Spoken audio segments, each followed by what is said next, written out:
As oportunidades de centralização de poder desperdiçadas por Lula.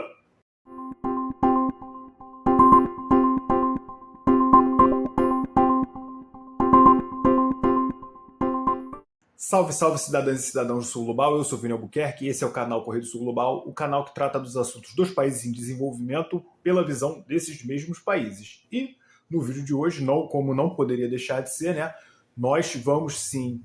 tratar das questões relacionadas à guerra tarifária do Donald Trump, dessa vez contra o governo brasileiro, tendo como pano de fundo justamente a guerra existente entre o governo americano e também o judiciário brasileiro no que concerne à candidatura do ex-presidente Jair Bolsonaro nas eleições de 2026. Bom, desde que o governo Trump começou a governar, ele tem tentado fazer uma grande guerra comercial, uma grande guerra tarifária contra diversos países do mundo, Ele tem tentado aumentar tarifas alfandegárias até com relação aos seus parceiros mais próximos. E quando eu falo parceiros mais próximos, eu falo parceiros do bloco europeu e também parceiros da própria América do Norte, incluindo México e Canadá. Trump anunciou aumentos de tarifas alfandegárias justamente para os seus parceiros que são responsáveis por boa parte da sua infraestrutura de segurança nacional, Então, obviamente, com o Brasil não seria diferente. Porém, as grandes motivações que tem feito o governo Trump justamente de fazer uma guerra comercial com o Brasil agora seria justamente por causa da condenação de Jair Bolsonaro e boa parte de seus asseclas perante o Supremo Tribunal Federal, chefiado, nesse caso, pelo Careca, pelo Xandão, o ministro Alexandre de Moraes. Bom,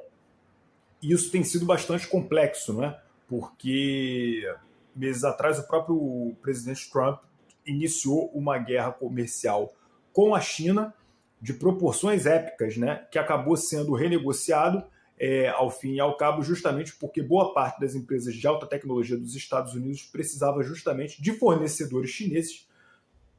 para a manutenção do seu equilíbrio econômico interno, uma vez que boa parte daquilo que as empresas americanas consomem vem de fora, inclusive componentes sem os quais os produtos simplesmente não ficam prontos, eles não acabam. A reação do Brasil, nesse caso, me chamou a atenção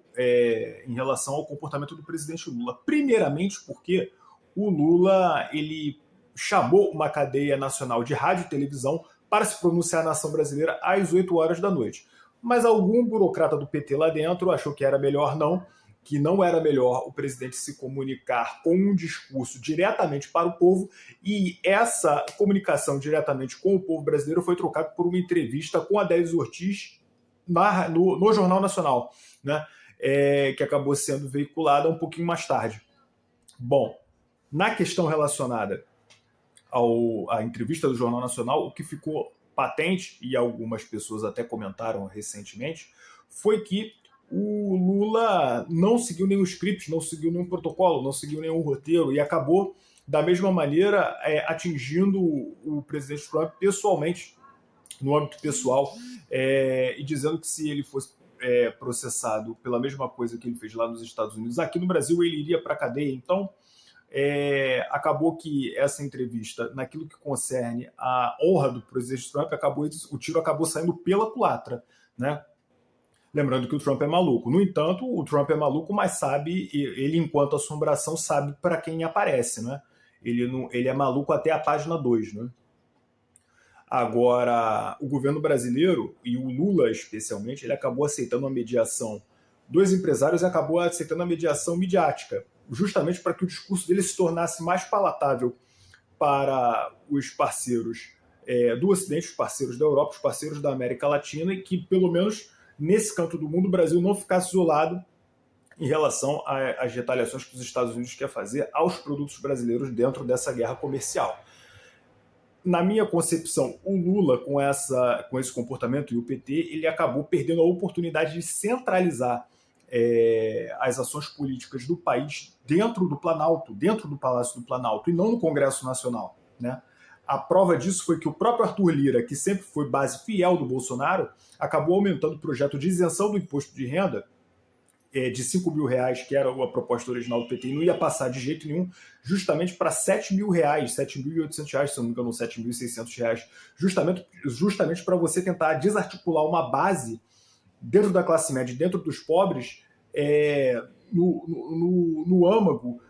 da centralização dos poderes e do discurso do PT, né? Então, quer dizer, a partir do momento que o Lula consegue galvanizar um apoio, uma unidade nacional, a própria base parlamentar bolsonarista acaba por esboroar esse apoio que o povo pode dar ao Lula, né, no momento de grave crise, né, nacional. Esse problema com os Estados Unidos pode desencadear uma crise. Eu não acredito que isso vai acontecer, obviamente, mas poderia desencadear uma crise nacional. E isso, obviamente, para superar esse problema, isso necessitaria que houvesse grande mobilização nacional, e parecia que o Lula estava conseguindo isso. Ele acabou cedendo a pressões de grandes grupos econômicos que não querem que o Brasil, obviamente, claro, tem as razões deles, né, tenha um embate mais ferrenho com os Estados Unidos, e também deixou que as forças antagônicas a ele dentro do Congresso Nacional esboroassem ou diminuíssem o apoio e a adesão que o Lula poderia ter, por exemplo, nas eleições de 2026, colocando os ganhos da diminuição do aumento das isenções do imposto de renda justamente ao lado de uma figura como Arthur Lira, que é aliado de primeira hora de Jair Bolsonaro, né? Então, no final das contas, é uma mediação que acaba tirando o tônus muscular do Lula no momento em que ele precisa demonstrar força para o povo brasileiro. E ele aceita isso, e a burocracia do PT aceita isso. Não deixar o presidente se comunicar diretamente com o seu povo e com as frações médias, e até mesmo com os ricos da sociedade brasileira, que também vão perder muito com essa guerra tarifária, e ao mesmo tempo deixa com que justamente empresários que estão encarregados justamente de fazer uma negociação mais aproximada com a casta empresarial, a Câmara de Comércio com os Estados Unidos e com o Brasil, né? E ao mesmo tempo que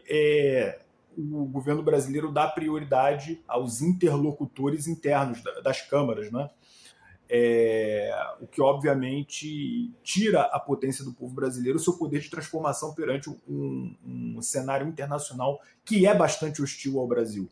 E também a gente não pode deixar de falar da postura lamentável dos ditos patriotas do Brasil, né? O Jair Bolsonaro, no afã de ganhar a eleição e de manter o poder ou de voltar para o poder, ele é capaz de tudo, inclusive de prejudicar economicamente o Brasil, prejudicar economicamente boa parte dos financiadores de campanha dele, né? E capaz de prejudicar também os empregos de milhões e milhões de brasileiros que eventualmente votaram nele também, né? Então é um sujeito extremamente venal, juntamente com o Eduardo Bolsonaro, que vem capitaneando esse movimento, né, que vem a cumprir um objetivo do próprio Donald Trump, que é tentar diminuir, destruir a economia dos países dos BRICS. Na minha concepção, a estratégia do governo brasileiro deveria ser,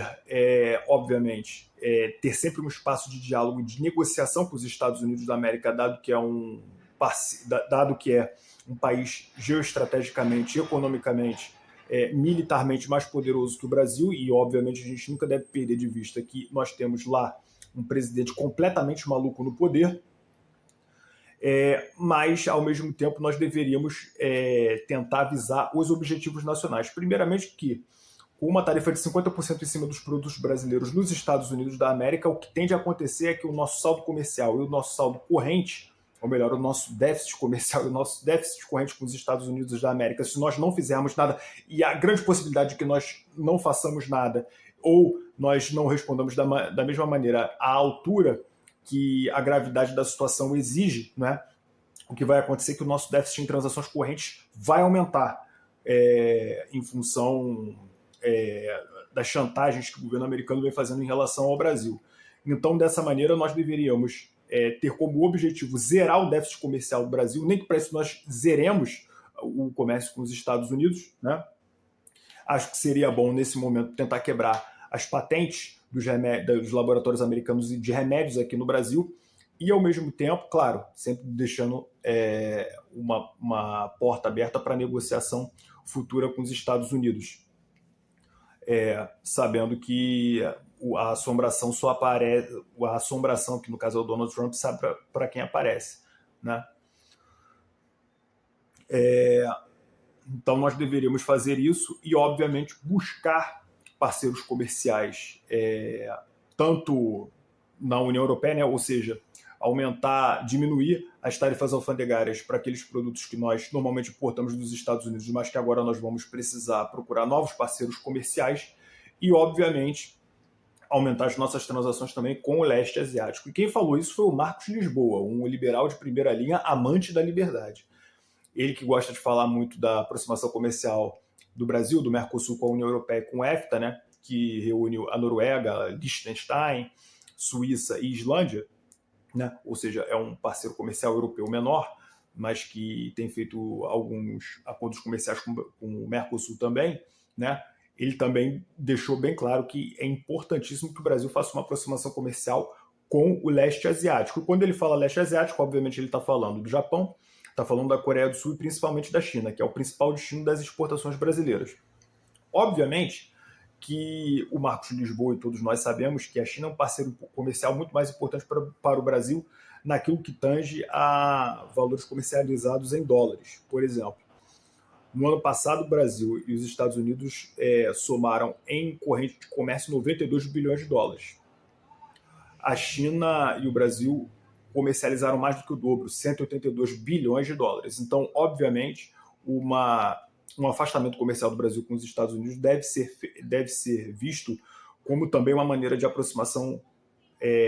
econômica e estratégica da China. O governo brasileiro não pode deixar passar essa oportunidade.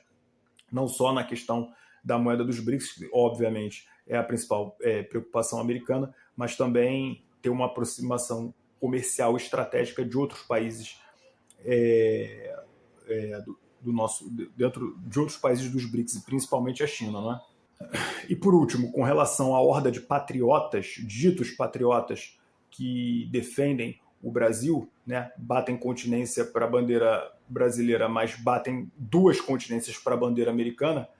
é lamentável que essas pessoas tenham tido em algum momento na história, na vida brasileira, a quantidade de votos que teve. Porque eles são capazes de tudo para voltar ao poder, inclusive destruir a economia brasileira, destruir empregos no Brasil, destruir, inclusive, a autoestima do nosso povo, né? Eles não sabem o quanto o Brasil lutou para ser independente, e eles querem uma ordem semicolonial, né? Eles não deveriam nem sequer bater continência para a bandeira nacional, não deveriam cantar o hino nacional, não deveriam comemorar 7 de setembro, não deveriam falar, nem sequer especular o que seria o grito do Ipiranga, esse fato mitológico fundacional da nação brasileira em 1822, e eles deveriam ser tolhidos de qualquer debate público sobre soberania e importância do crescimento econômico do nosso país. Eles perderam completamente a razão no momento em que quiseram defender, né, a sua causa política em Washington. São defensores de uma ordem semicolonial e são defensores da escravização de 212 milhões de brasileiros. Isso deveria ser, na minha concepção, imperdoável, porque isso não tem a ver com direita ou esquerda, isso tem a ver com os desígnios de um povo que quer o crescimento econômico e quer ver um país cada vez mais livre, justo, soberano e rico, próspero, né? Então, eu acredito que a nação brasileira saberá fazer o seu juízo daqui para frente. Eu não estou falando nem de eleições, eu estou falando do próprio processo de memória histórica que vai imperar daqui a 10, 20, 30 anos, porque isso é simplesmente inaceitável. Bom, minha opinião é essa. Obrigado e até um próximo vídeo.